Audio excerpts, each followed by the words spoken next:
আবৃত্তি কৰিম।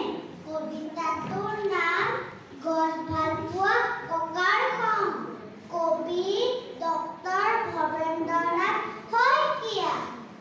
ভাল পাৰো ৰঘুনা তুমি মোক পুতেৰাৰ বিয়ালৈ মাতিলা। পিছে ৰভা কলিবলৈকে আমলখি গছজোপা কিয়নো কাটিলা?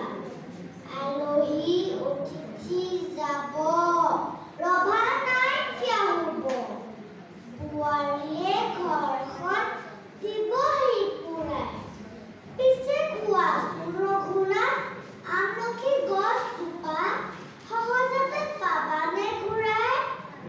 দৰাটিক মাতাচোন, এজোলোকা আশীৰ্বাদ দিওঁ আৰু যাওঁ। গছজোপা কটা বাবে লুচি ভাজি ৰসগোল্লা একোকে নাখাওঁ। ধন্যবাদ।